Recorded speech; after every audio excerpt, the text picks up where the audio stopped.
ஷாஜகான் அவர்களே, ஏன்னா 6ஆம் ஆண்டிலே இருந்து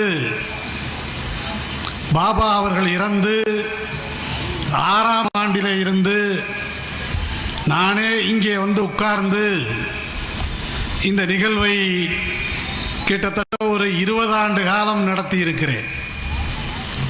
ஏனென்றால் பழனி பாபா என்றால் அதிதீவிரவாதி, பழனி பாபா என்றால் பயங்கரவாதி, பழனி பாபா என்றால் இஸ்லாமிய வெறியர் என்று சொல்லி காவல்துறை சொல்லவில்லை, நம்முடைய இஸ்லாமிய சகோதரர்களே சொன்னார்கள்.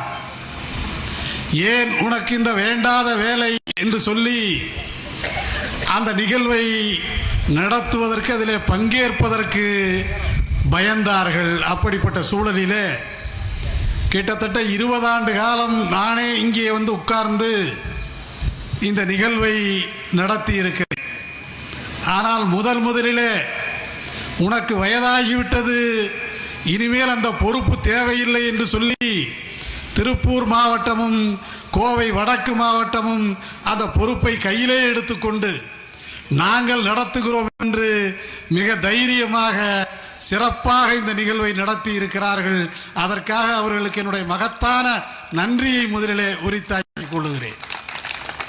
இதை பார்த்தாவது கோபப்பட்டு திண்டுக்கல் மாவட்ட நிர்வாகிகள் அடுத்த ஆண்டு முழு செலவையும் நாங்கள் ஏற்றுக்கொள்வோம் என்று சொல்வார்கள் என்று நான் நம்புகிறேன். இங்கே காஜா மன்சூர் அனசலாம் காணமா இருக்காங்க. இதை செய்ய வேண்டும் என்று நான் விரும்புகிறேன். ஏனென்றால் தமிழ்நாடு முழுக்க தொடர்ச்சியாக இது போன்ற பணிகளை நாங்கள் செய்து கொண்டிருக்கிறோம். கடந்த வாரம் கூட தமிழ் தேசிய கூட்டணி என்கிற பெயரிலே ராவணன் அவர்களுக்கு 22ஆம் தேதி நானும் இளமாறனும் அரசனும் திருமுருகன் காந்தியும் சேர்ந்து விழா எடுத்தோம். ஏனென்றால் இந்த நாட்டிலே ராமனுக்கு விழா எடுக்க முடியும் என்றால் ராவணனுக்கு விழா எடுக்க முடியும் என்று நாங்கள் சென்னையிலே நிரூபித்தோம். அதிலே கூட பாரதிய ஜனதா கட்சியை சார்ந்தவர்கள் கொஞ்சம் சலசலப்பை ஏற்படுத்தினார்கள். நாங்களெல்லாம் சலசலப்புக்கு அஞ்சுபவர்கள் அல்ல. நாங்களெல்லாம் பழனி பாபாவின் கரம் பிடித்து வளர்ந்தவர்கள். ஏதோ நேற்றோ முந்தானாலோ பழனி பாபாவின் பெயரை சொல்லிக் கொண்டிருப்பவர்கள் அல்ல. நாங்கள் பழனி பாபா இருந்த காலத்திலேயே பழனி பாபாவின் பெயரை சொன்னவர்கள். எனவே பாரதிய ஜனதா கட்சிக்கெல்லாம் ஒருபோதும் நாங்கள் பயப்பட மாட்டோம். நீங்கள் காவியோடு வரலாம், எங்களிடத்திலேயும் காவி இருக்கிறது. உங்கள் காவியை இந்த காவி சந்திக்கும். நீங்கள் காவியோடு பாவியாக இருக்கிறீர்கள். எங்களிடத்திலே இருக்கிற காவி காவியாக மட்டுமே இருக்கிறது. எனவே பாரதிய ஜனதா கட்சிக்கோ வேறு அமைப்புகளுக்கோ பயப்படுகிற சூழல் இல்லாமல் தைரியமாக பழனி பாபா பெயரை இன்றைக்கு சொல்லிக் கொண்டிருக்கிறோம். பழனி பாபா பெயரை நாங்கள் பேசுகிறோம். இங்கே வருகை தந்திருக்கிற தோழர்களுக்கு, எனக்கு பின்னாலே அமர்ந்திருக்கிற தோழர்களுக்கு ஒரு செய்தியை நான் சொல்ல விரும்புகிறேன். இந்த நாட்டிலே இத்தனை இஸ்லாமிய கட்சிகள் இருக்கிறது, இத்தனை அமைப்புகள், இஸ்லாமிய அமைப்புகள் இருக்கிறது.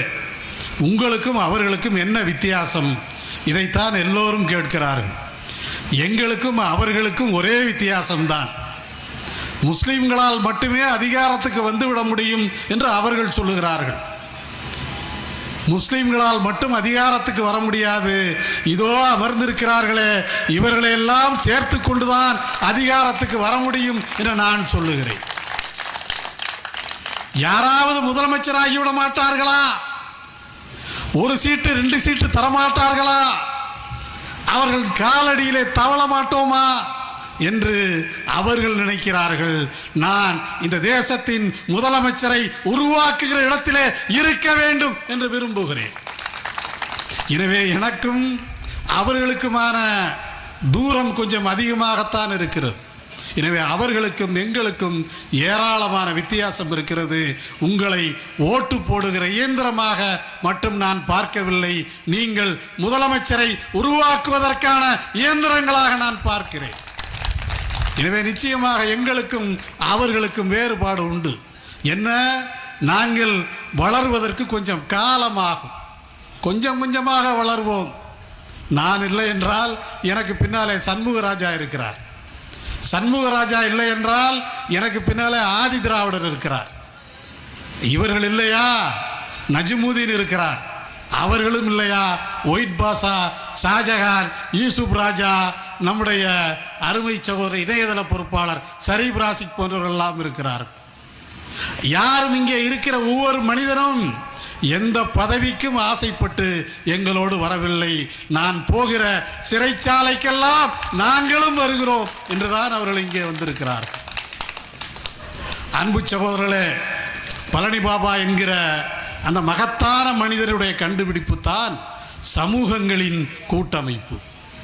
ஒரு தனித்த இஸ்லாமிய சமூகம் மட்டும் அதிகாரத்துக்கு வந்துவிட முடியாது, அல்லது தேவேந்திர குல சமூகம் மட்டும் அதிகாரத்துக்கு வருமா, அதுவும் வர முடியாது, அல்லது ஆதி திராவிட சமூகம் மட்டும் அதிகாரத்துக்கு வர முடியுமா, அதுவும் வர முடியாது, அருந்ததீர் சமூகம் மட்டும் அதிகாரத்துக்கு வர முடியுமா, அதுவும் வர முடியாது.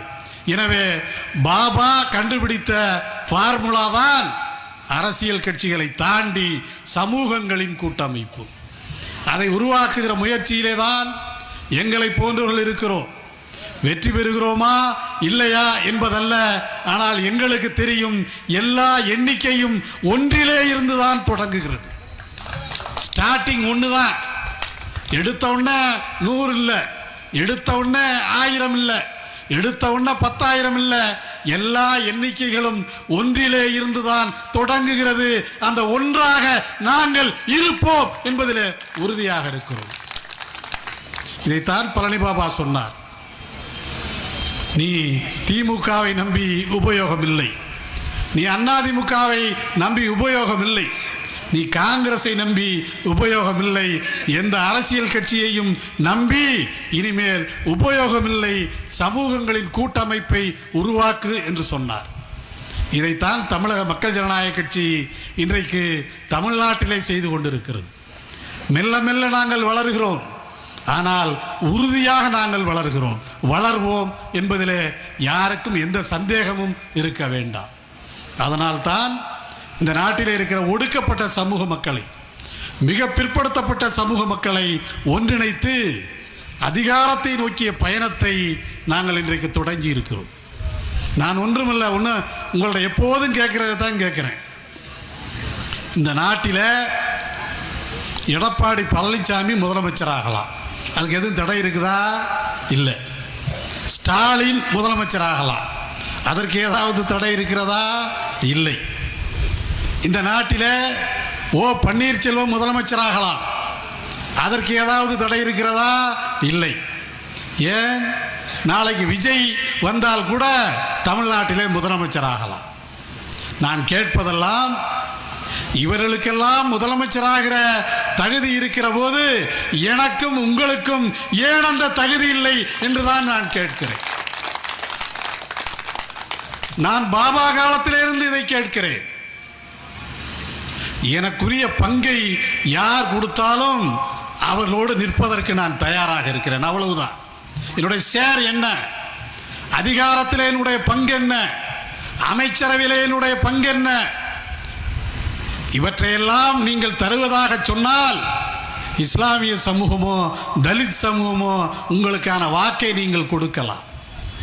ஆனால் உங்கள் வாக்கை செலுத்துவதற்கு முன்பாக யாராவது ஒரு வாக்கை உங்களுக்கு தருகிறார்களா என்று குறைந்தபட்சம் சிந்தனை செய்து பாருங்கள். நீங்கள் எத்தனை சதவீதம் இருக்கிறீர்களோ அத்தனை சதவீதம் அதிகாரத்தை நாங்கள் பகிர்ந்தளிக்கிறோம். நீங்கள் எத்தனை சதவீதம் இருக்கிறீர்களோ அமைச்சரவையை நாங்கள் பகிர்ந்து கொடுக்கிறோம். நீங்கள் எத்தனை சதவீதம் இருக்கிறீர்களோ கல்வி வேலை வாய்ப்பில் உங்களுக்கான இடங்களை கொடுக்கிறோம். இந்த வாக்குறுதியை இன்றைக்கு வரை தமிழ்நாட்டில் இருக்கிற எந்த அரசியல் கட்சியாவது செய்திருக்கிறதா, சொல்லி இருக்கிறதா? இல்லை. ஒரு புறத்தில் திமுக, இன்னொரு புறத்தில் அதிமுக. நான் யாருடைய வாளாகவும் இருக்க மாட்டேன், இந்த சமூகத்தின் வாளாக இருப்பேன். யாராவது ஒரு பேரத்தை குறைந்தபட்சம் எங்கள் சமூகத்துக்கு இத்தனை இடங்களை தர வேண்டும், எங்கள் சமூகத்துக்கு இந்தந்த பதவிகளை தர வேண்டும் என்று தமிழ்நாட்டில் இருக்கிற எந்த இஸ்லாமிய தலைவராவது சொல்லி இருக்கிறார்களா, கேட்டு இருக்கிறார்களா? நான் யாரையும் குறை சொல்லவில்லை, யாரோடும் சண்டைக்கு நிற்கவில்லை, யாரோடும் மல்லு கட்டவில்லை. ஆனால் என்னுடைய கேள்வியை, அடிமனத்திலே இருந்து வருகிற கேள்வியை உங்கள் முன்னாலே வைக்கிறேன். ஒரு டாக்டர் ராமதாசால பேரம் பேச முடிகிறது, ஏன் உங்களாலே பேரம் பேச முடியவில்லை? என்னுடைய சமூகத்துக்கான என்னென்ன வேலை தேவை, என்னென்ன பங்கீடுகள் தேவை, என்னென்ன உரிமைகள் தேவை சொல்வதற்கான தைரியம் இஸ்லாமிய தலைவர்களுக்கு இருக்கிறதா? ஏன் இல்லை? சும்மா நான் திட்டேன்னு கோவிச்சுக்கிறீங்க. அன்னைக்கு கூட அரசன் சொன்னார், உங்களை பார்த்தா எல்லா இஸ்லாமிய தலைவரும் திட்டிக்கிட்டே இருக்காங்க, நீங்கள் எப்படி பெரிய ஆள் ஆகிறது, நீங்கள் விமர்சிப்பதை கொஞ்சம் குறையுங்கள் என்று சொன்னார். அவர் என்னுடைய அக்கறை, என் மீது உள்ள அக்கறையின் அடிப்படையில் சொல்லி இருக்கலாம், அப்படித்தான் சொல்லி இருப்பார் என்று நான் நினைக்கிறேன். வேறு யாராவது எந்த இஸ்லாமிய கட்சிகளின் தலைவரோ அரசனை பார்த்து உள்ள தொல்லையே பத்தல, உங்கால் வேற தொல்லை கொடுக்கிறாரு அப்படின்னு சொல்லி இருக்க மாட்டார்கள் என்று நான் நம்புகிறேன். என்னுடைய நோக்கம் யாரையும் விமர்சிப்பதல்ல, நான் கேள்வி கேட்கிறேன். உங்கள் முன்னாலே என்னுடைய கேள்வியை வைக்கிறேன். என்னுடைய உரையை கேட்டுக்கொண்டிருக்கிற ஆயக்குடியில் இருக்கிற இஸ்லாமிய சமூகத்துக்கும் சேர்த்துத்தான் நான் இந்த கேள்வியை கேட்கிறேன். என்றைக்காவது 60 ஆண்டுகளிலே இஸ்லாமிய சமூகத்தின் கோரிக்கை ஏதாவது ஒன்றை இந்த நாட்டிலே ஆளுகிற அரசியல் கட்சிகள் செய்திருக்கிறார்களா? சரி, நம்மை விடு. வாழ்நாள் முழுவதும் அதிமுகவுக்கும் திமுகவுக்கும் ஓட்டு போட்டே இன்றைக்கு ஒடுங்கி போய் நிற்கிறார்களே தேவேந்திரர்கள், அவர்களுக்கு ஏதாவது இங்கே இருக்கிற அரசுகள் செய்திருக்கிறதா? அருந்ததிய சமூக மக்களுக்கு என்ன செய்தது? ஆதி திராவிட சமூக மக்களுக்கு என்ன செய்தது? பாபா சாஹிப் அம்பேத்கர் மட்டும் இந்த இடஒதுக்கீட்டை பெற்றுத்தராமல் இருந்திருந்தால் இந்த சமூகங்கள் இன்றைக்கு இந்தியாவிலே இல்லாமல் போயிருக்கும். இன்றைக்கு தமிழ்நாட்டை நான் அகில இந்திய அளவில் எல்லாம் சொல்லவில்லை, தமிழ்நாட்டில் இருக்கிற நம்முடைய வாக்குகளை சுரண்டி கொளுத்து கொண்டிருக்கிற அரசியல் கட்சிகளை பார்த்து கேட்கிறேன், எங்களுக்கு என்ன செய்தீர்கள்? நான் இதை கேள்வியாக வைக்க விரும்புகிறேன். ஏன் என்ன செய்யலை? உங்களுக்கு 1 சீட்டு கொடுத்தனே, அவருக்கு 2 சீட்டு கொடுத்தனே, இதெல்லாம் போதாதா என்று கேட்டால் 1 சீட்டும் 2 சீட்டும் அந்த தலைவர்களுக்கும் அந்த தலைவர்களின் குடும்பத்திற்கும் உபயோகமாக இருக்குமே ஒழிய சமூகத்துக்கு என்ன நன்மை என்றுதான் நான் கேட்கிறேன். அப்படியானால் இந்த நாட்டில் இருக்கிற அரசியல் கட்சிகள் வரிசையா இவர் இந்த குடும்பத்தில் தலைவரான அடுத்து இன்னொரு தலைவர், அடுத்து இன்னொரு தலைவர், ஒரு குடும்பத்தில் இருக்கிற ஆட்சி. இன்னொரு புறத்திலே பார்த்தால் கோடி கோடியாக கொள்ளையடிப்பது எப்படி? இதுக்கு மட்டும் ஒரு பல்கலைக்கழகம் நடத்தினா அந்த கட்சிக்கு அந்த துணைவேந்தர் பதவியை கொடுக்கலாம். இப்படி மாறி மாறி கொள்ளையடிக்கிற கட்சிகள். இன்னொரு புறத்திலே மதவாதம், ஊழல் என்று ஒரு புறத்திலே சொல்லி மதவெறியோடு இந்த தேசத்தை நாசமாக்கி கொண்டிருக்கிற பாரதிய ஜனதா கட்சி போன்ற அமைப்புகள். நாங்கள் யாருக்கு வேண்டாலும் நீங்கள் ஓட்டு போடலாம், பிஜேபி தவிர என்பதிலே நான் தெளிவாக இருக்கிறேன். நான் அதுக்காக இந்த கட்சிக்கு ஓட்டு போடு, இந்த கட்சிக்கு ஓட்டு போடாத அப்படின்லாம் சொல்லலை. பிஜேபிக்கு எதிராக யாருக்கு வேணாலும் ஓட்டு போடு. நாங்கள் வலுவாகிற வரை, நாங்கள் வலுவானால் எங்களுக்குத்தான் நீ ஓட்டு போட வேண்டும் என்று நிர்பந்திப்போம். அந்த காலம் விரைவிலே வரும். ஏதோ பேசிவிட்டு போகிறவன் நான் அல்ல. திமுகவிடத்திலோ அதிமுகவிடத்திலோ காசு வாங்கித்தான் நிகழ்ச்சி நடத்த வேண்டும் என்கிற நிலைமை ஒருபோதும் எங்களுக்கு வராது. 300 ரூபா கொடுத்தாதான் அவன் கூட்டத்துக்கு ஆள் வருவான், 500 ரூபா கொடுத்தாதான் அவன் கூட்டத்துக்கு ஆள் வருவான், சாப்பாடு போட்டாதான் உன் கூட்டத்துக்கு ஆள் வருவான். ஆனால் எனக்கு அப்படி இல்லை, எனக்கு சாப்பாடோடு என்னுடைய தோழர்கள் கொண்டு வந்து கொடுப்பான். இருக்கிற தோழர்கள் தான் சோத்தை கட்டிக்கிட்டு திருநெல்வேலியிலேருந்து கன்னியாகுமரியிலேருந்து சென்னையிலேருந்து வந்து தலைவரை நாங்கள் சாப்பிட்றோம் நீனு உட்காந்து சாப்பிடுன்னு சொல்லுவாங்க. 300 கொடு, குவார்ட்டர் கொடு, பாட்டில் கொடு, பணம் கொடு என்று எங்களுடைய தோழர்கள் ஒருபோதும் கேட்டதில்லை. இப்போ இப்போ நாங்கள் வச்சிருக்க எல்லாரும் எண்ணிக்கை குறைவாக இருக்கலாம், ஆனால் ஒவ்வொருத்தரும் பார்த்தீங்கன்னா ஒரு அணுகுண்டுக்கு சமமானவர்கள். ஒரு ஊரைய ஒரு நாட்டைய ஒரு அணுகுண்டால் அழித்து விடும். உங்கள்கிட்ட இருக்கிற ஆள்லாம் பிரியாணி போட்டால் தான் கூட்டம் சொல்லுகிறேன். அதைத்தான் பழனி பாபா சொன்னார். பழனி பாபா தன்னுடைய புத்தகத்திலே சொல்கிறார். இங்கே இந்த ஒரு புத்தகம் எடுங்களேன், இந்த ஒரே ஒரு செய்தியை சொல்கிறேன், அதை கொடுங்க. புத்தகத்தில் இந்த புத்தகத்தில் நான் எழுதின புத்தகம் தான், தொகுத்த புத்தகம். அந்த புத்தகத்தில் பழனி பாபா சொல்கிறார், நாங்கள் எப்படிப்பட்ட தலைவரை தேர்ந்தெடுத்திருக்கிறோம் என்பதற்காக இதை சொல்லுகிறேன். அவர் எழுதுகிறாரு புத்தகத்தில், என் அன்பு இஸ்லாமியர்களே, எம்ஜிஆர் நெஞ்சில் குத்தினார், அவரை சொல்றாரு. கலைஞர் முதுகில் குத்தினார். இஸ்லாமியரில் மிகச்சிலர் இடுப்பில் குத்தினார்கள். இதயமற்றோர், அதாவது இன்னும் இடமுண்டு, இன்முகம் கோணா மனம் உண்டு. இதயமற்றோர் குத்திவிட்டு போகட்டும், இன்முகத்துடன் சிரித்து கொண்டே இருக்கிறேன். காரணம், இறைவனுக்கே என் சிரத்தை அர்ப்பணித்தவன் நான். சிரம்னா தலை. இதோ என் சதையில் இன்னும் பல இடம் உண்டு, எவர் வேண்டுமானாலும் குத்திவிட்டு போகட்டும். எப்ப சொல்றாரு பழனி பாபா?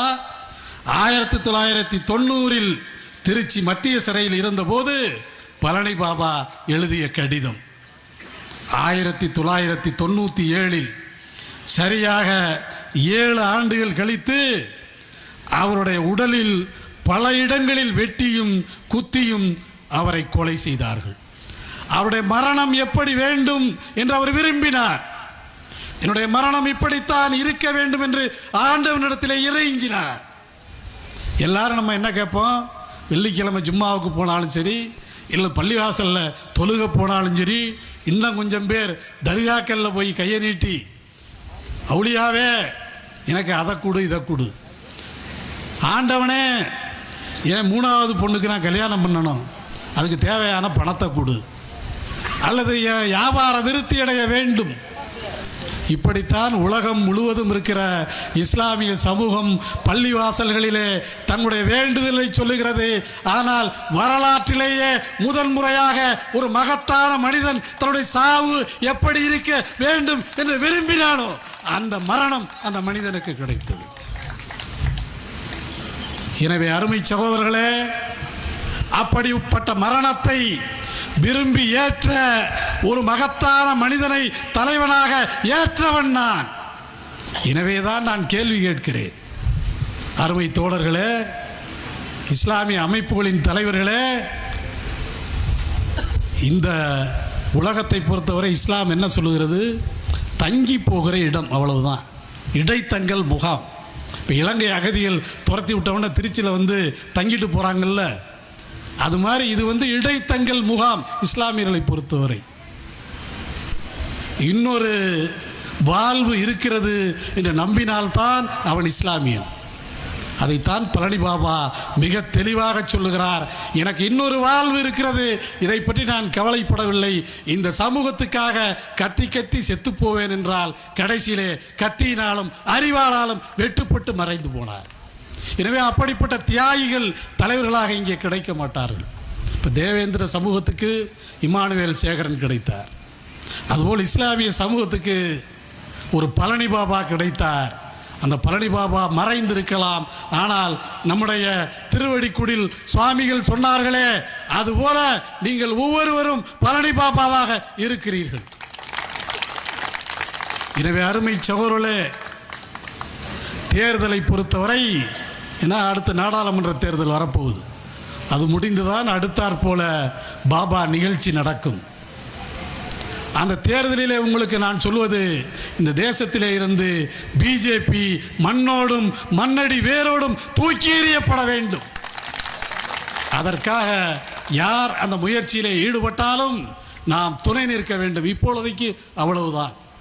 எனவே அருமை சகோதரர்களே, நெடுந்தூரம் வந்திருப்பீர்கள். அதிலே கொஞ்சம் பேர் வாகனத்திலே வந்திருப்பீர்கள். எங்களிலே பெரும்பாலானோருடைய நிலைமை எனக்கு தெரியும். சாமானியர்கள் அதுவும் பேருந்திலே ரயிலிலே தனித்தனியாக வருபவர்கள், எல்லோரையும் போல ஆள் வைத்தெல்லாம் நீங்கள் அழைத்து வரப்படுபவர்கள் அல்ல. சொந்த செலவிலே இந்த நிகழ்விற்கு வருகை தந்திருக்கிறீர்கள். அப்படி வருகை தந்த உங்கள் அத்தனை பேருக்கு என்னுடைய மகத்தான நன்றியை தெரிவித்து, வெல்வோம், நாமே ஒரு நாள் இந்த தேசத்திலே வெல்வோம் என்று சொல்லி இந்த நிகழ்வை மிகச் சிறப்பாக நடத்திய தோழர்களுக்கு எல்லாம் ஒரு 5 நிமிஷம் அமைதியாக இருங்க. போலீஸ்காரங்க ஒன்றும் கோச்சிக்க மாட்டாங்க. அவங்களுக்கெல்லாம் ஒரு சால்வை போட்டு நிறைவாக